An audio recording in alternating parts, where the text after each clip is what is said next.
Hi folks, if you'll just stand by, we'll get started at around 10:45. See you soon.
Hello and welcome to Virtual CoastFest 2021, coming to you live from the Georgia DNR's Coastal Regional Headquarters here in Brunswick. I'm Leah King-Badina with Keep Golden Isles Beautiful and your guest host for today, and I'm so excited to be here with Ed and Kaylin of DNR's Coastal Resources Division. So Ed, tell us what you do here at CRD. I got you. My name is Ed Sparsley. I am the beach coordinator with the state of Georgia. Coordinate the activities of the beach program, work on the sampling of the beaches, the water quality sampling of the beaches, make sure the labs, everything's running and communicating with each other. I love that name, beach coordinator. I think that sounds like a dream job for most of us. And Kaylin, what do you do here at CRD? Hi, so I am a marine technician here at CRD with the Shellfish and Water Quality Unit, and I kind of do the fun part, if you will. I collect the samples, I go out and get the samples and bring them back, and I send them off to the lab for them to get analyzed. So I've been here for about 4 years now. Oh, that sounds fantastic. And welcome to Virtual CoastFest, and I understand that you guys have prepared a virtual field trip for us today. Yes, ma'am. So we will all take a look together. Thanks to partnership with the Georgia Department of Public Health and funding from the Environmental Protection Agency's Beach Grant, the Coastal Resources Division of the Georgia Department of Natural Resources makes sure that swimming at our beaches is safe for everyone. The Coastal Resources Division administers beach water quality monitoring, public notification, and data reporting to the Environmental Protection Agency and other water quality agencies. Georgia beaches are categorized into 3 tiers. Tier 1 beaches are the most heavily visited on the coast. They're located on the more populated barrier islands of Tybee, St. Simons, and Jekyll Island. Tier 2 beaches are less accessible and generally have fewer visitors and amenities. Most are only accessible by boat. Tier 3 beaches are remote and not easily accessible.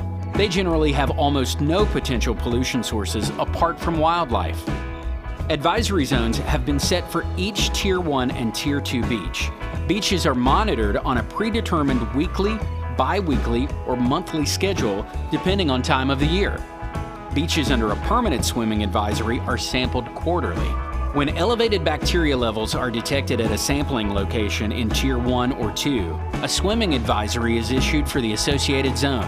Specifically, the Coastal Resources Division's water quality technicians are looking for the presence of the bacteria Enterococcus, which is found in the guts of warm-blooded animals. At each beach, water samples from the swimming zone are collected in sterile 250 milliliter bottles. The bottle is submerged to knee depth, where the sample is collected. The bottle is then capped and labeled for transport. A CRD technician then uses a meter to collect readings for dissolved oxygen, pH, water temperature, and other factors. Data from the meter is recorded on a field data sheet, along with information about weather conditions and tidal stage. The sample bottles are then packed into a cooler for transport to the Coastal Resources Division's Georgia Shellfish and Water Quality Laboratory located at Coastal Regional Headquarters in Brunswick. The cooler keeps the samples at the correct temperature as specified by the EPA. Samples are transported to the lab within 6 hours of collection. The lab then processes samples within 2 hours of receipt. The processed samples will be incubated for 24 hours. Once incubation is complete, a technician counts the bacteria colonies and calculates the bacteria level per 100 milliliters. The technician then enters the laboratory results into the Beach Water Quality Database. A single sample result of 70 per 100 milliliters or greater is the Beach Action Value, or BAV, and will trigger a water quality notification. The Coastal Resources Division partners with the Coastal Health District of the Georgia Department of Public Health to issue beach advisories for the affected area. The Coastal Health District issues swimming advisories to educate the public about health risks associated with swimming in waters with elevated bacteria levels. Other partners within local municipalities also activate signs at beach access points when an advisory is issued. Beach advisory information is also posted on the Coastal Resources Division website, where an interactive map displays the current beach advisory status for each beach on the Georgia coast. Clicking on a beach opens a pop-up window showing the date and results of the latest water sample at that beach. A beach advisory does not mean a beach is closed. Rather, it simply warns the public that there is an elevated risk for swimming due to higher than normal levels of bacteria. When an advisory is made, the beach is resampled within a 24-hour period. Once back to an acceptable level, the advisory is lifted. It's all part of the Coastal Resources Division's mission to preserve Georgia's coast for present and future generations.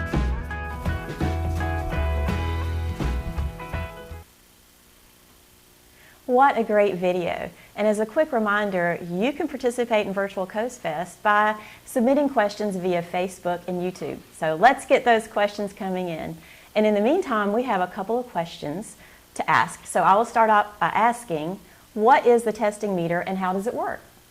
Okay, so this right here is our testing meter. Let's see if we can get a zoom in. All right, so this is called a Hydrolab Quanta. It is a microprocessor-based digital meter, and how this works is we'll take this probe here, it's full of different sensors.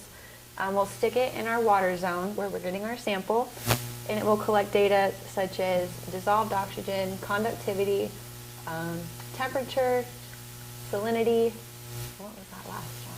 pH. pH, that's right, pH. And so we'll get all this, it'll come up on this screen here, we'll write down all the data onto a data sheet, and then we'll turn it into the lab for to get it analyzed. Excuse me.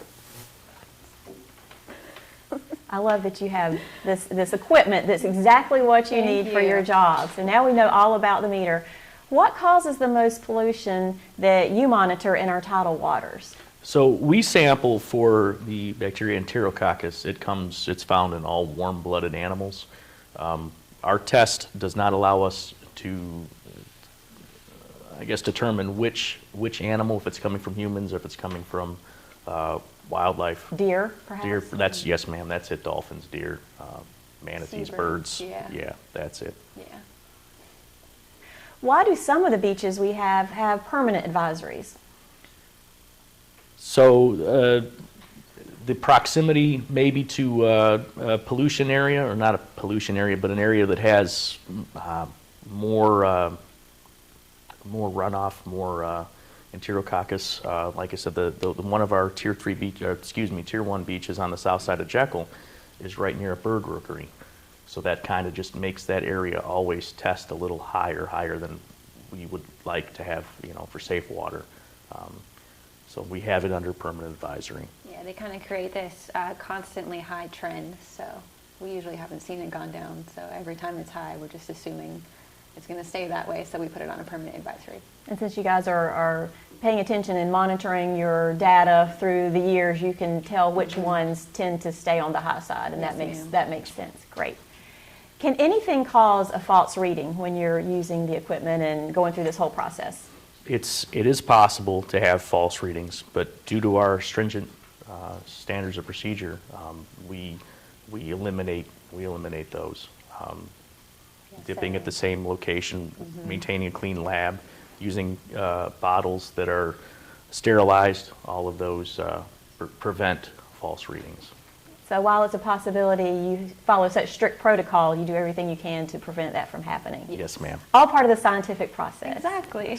So what can happen if I swim under a beach, or at a beach area that's under advisory, and I know I'll be notified by these signs, so tell us about the signs at the same time, if you would. Yeah, absolutely. So these are our new signs, and these are posted at most Of the beach accesses on Tybee Island, Jekyll Island, St. Simons. So this is the side of the sign you want to see. This is our water is safe, the water's clean, we're not having any issues. Of course, if our bacteria levels and loads get too high, we will then post this sign. We'll flip the sign and let folks know that they are encountering an area with higher bacteria loads. The beach is not closed. We do not close beaches. We just advise the public, let them know that the water is a little bit more bacteria in them and such. And there's really no way to tell if you will get sick or not. It's just an advisory. You will have a higher risk of illness with the amount of bacteria that we do find. And with our Enterococcus levels, if it's more of an indicator bacteria, so Enterococcus indicates a presence of a much more harmful bacteria, such as Vibrio vulnificus, or the flesh-eating pathogen. That doesn't sound very nice. So if those signs are up and on advisory, we would recommend, you don't swim just because that enterococcus indicated the higher level may be present. And our advisories are not for the whole island. The whole Tybee will not go out because one beach segment tests hot. So the good thing is we have this QR code on the bottom of the sign. You can ping that with your cell phone, and it'll show we're working on a dashboard that will show your location and then other beach segments that are open. It'll also take you to our GAHealthybeaches.org page, which will show other beaches in the area that are still open and ones that are under advisory. Well, that's fantastic in the digital age, and I see the Department of Health here on the sign, so you guys work in conjunction with them with the advisories and that sort of thing? Explain that if you would. Yes, ma'am. So we do the lab work at CRD. That information, that data then gets sent to Department of Health. They write the advisory, which we then post on our page. The same thing at Georgia Healthy Beaches, GAHealthybeaches.org. It's a true partnership, and I believe you mentioned ago there was a question asking, do you close the beaches? And you stated that the beaches are not closed, but that you issue the advisories and people can make their own decisions about what's best for them. That's right. Yes, ma'am. It's a great working relationship between several partners in our community. So yes, ma'am. Good job, everybody. So what are Tier 3, or why are Tier 3 beaches not tested? That's a really good question. I was wondering that myself when I was watching the video. So Tier 3 beaches are in remote areas. They're very hard to access. And the most common pollution in these areas is from wildlife. There's no other potential sources around these areas. So they're just they're just Tier 3s. They're not inhabited by a lot of people. A lot of people don't go to them, and they're hard to get to. They're hard to access, remote, don't see much human activity. That makes sense. So how do you decide where to perform these tests? So our beaches are broken into 3 different tiers. Tier 1s are highly used, highly populated beaches. Again, Tybee, Jekyll, St. Simon's Islands. So we test those every week during the beach season, once a week. If a beach tests higher bacteria levels, we will retest the same week, usually on Wednesday, as far as that goes. The beach, like I said, the beaches are broken into segments. So, like again, the whole beach won't be out. It'll just be a segment of the beach, a segment of the island. So we have 16 beach sites total as Tier 1s. There are 6 zones on Jekyll, 5 zones on St. Simon's, and 5 zones on Tybee Island. Well, I think that's great that you guys have devised a grid sort, as you would say, to test so that potentially an entire beach wouldn't be closed, but just segments of it. And that's why the QR code is great, and folks can zoom on that, go to the website, and find out exactly what's going on with our beaches. That's right. Fantastic. Well, is there anything that I can do or any of us can do to help keep the waters clean? Oh, yes. There's a saying, leave only your footprints behind. So when you go to the beach and you carry all your stuff with you, make sure to carry it back. That includes your beach chairs, your umbrellas, your trash. Pick up your trash. And not only your trash, if you're walking and you see someone else's trash, pick it up, throw it away. If you have a pet, you bring your dog with you and your dog poops on the beach. You shouldn't just leave it there. You shouldn't bury it because the tide will come in and maybe wash it out. So you should pick that up as well and dispose of it properly. I love that sentiment, and it causes me to think about the fact that while we shouldn't leave anything behind at the beach, the same goes for parking lots or anywhere in our community, because we have over 230 storm drain outfalls in our community that leads directly to the marshes, the beach, and the ocean. So what you drop in a parking lot can potentially end up in the ocean and on our beach. So leaving nothing behind is a great sentiment in all of our daily lives. So here's a question. Do storms affect the bacteria readings? And that's a great question. Sure. So you have the runoff from the storms, the runoff rainwater that the storms produce, which will then both fill the water, the ocean system, the river systems with more nutrients, and then more enterococcus themselves. The wave action can stir up the enterococcus from the bottom. Enterococcus will kind of fall out and be found in the bottom of the bottom of the sand layer. But with that increased wave and wind action can be kicked up more and distributed more. in the water column. And that's something I didn't realize, that the specific bacteria you're testing for is heavy enough to fall to the bottom to then get stirred up. That's just really a good point to remember, especially when you guys are testing and issuing these advisories and we're all learning by what you're saying. Oh, we have a great question. Have you had higher readings due to the sunken cargo boat? That's a really good and pertinent question. Gotcha. Yes, ma'am. So our beach water quality is separate from the Golden Ray. It is not. They have their own team doing the work of their boat cleanup. Yeah. Yes. Yeah, if we want to call it So that. they have their own staff doing water quality testing, and different entities are doing that while you guys are still fighting the good fight and what you normally do. Yes, ma'am. Oh, okay. So I think it's would EPD be responsible and take a part in that, Georgia EPD and the Golden Ray cleanup? Yes, ma'am. I believe they're Yeah. part of the response. So that's still part of Department of Natural Resources, but not you guys. So you guys are left where you can still do what you're supposed to be doing. So that's Right. great that you're not taken away from your jobs. Something that we noticed in the video was physically walking out into the water and taking the samples. So why are samples taking at knee length So or knee level? Knee length, knee level. It's the level in the water at which most people are swimming or wading, especially children. When we go out and take our sample, we'll go to our knees, more or less, and we'll dip our bottle in the middle of the water column. This is where most of your bacteria will be lying and where most people will be swimming. And it also keeps the samples that we collect a standardized sample, kind of all the same, so we can compare them, and then we can make trends and see how that water is doing over time. And it just kind of keeps everything standard, so we don't have to, There's a lot of common sense behind that. Yes, there is. It really makes sense. And I think also it's kind of a neat fact, and if we watched the video, we saw that you all working in the field get to wear shorts, you get to wear water shoes and T-shirts, and I think that's a super cool aspect of your job, that you do get to have a chance to dress casually. It is pretty fun. I get to go to the beach on Mondays. It's one of the things I love about this job, so. Oh, yeah. You have to like the water, right? Yes, Absolutely. gotta love the water Absolutely. to be in it.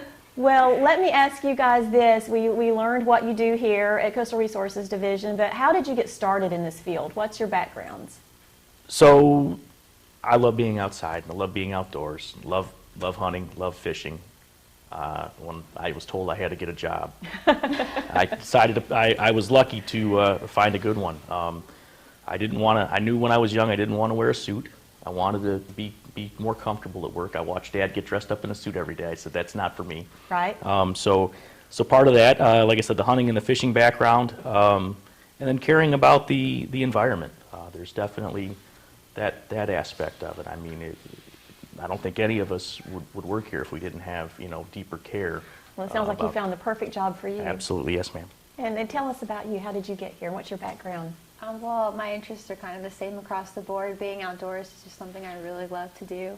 I was born in Orlando, the Sunshine State, but I was raised in Gwinnett County, Atlanta, so it's kind of the suburbs, not really near the ocean, near the water, and I've always wanted to work somewhere around the ocean. It's just, my dad kind of, I'm taking my steps to get there, but I just love the water. We'd come to Jekyll for vacation, and I just absolutely adored it. I wanted to learn about it. I wanted to study it, and here I am getting to do beach samples. It's also about public health. Helping people out is just something I really like to do too. So it's cool that I get to work and have fun to do that. Well, we are all lucky, the state of Georgia, that you guys love what you do. You got the jobs, and you're fighting the good fight along the Georgia coast to help us keep our waters as clean as possible. And that's the end of our questions for this segment, but we do want to give a shout out for this wonderful artwork here. It was created by St. Francis and Needwood Middle School, so we really appreciate their contributions to CoastFest this year. And thank you, Ed and Kaylin, for being our wonderful panel today and educating us all about water quality and the great information about our changing beaches. And lastly, thanks to all of you for sending in great questions, and we hope you'll join us again at 2:15 today as we discuss artificial reefs. So happy virtual CoastFest 2021, and see you this afternoon.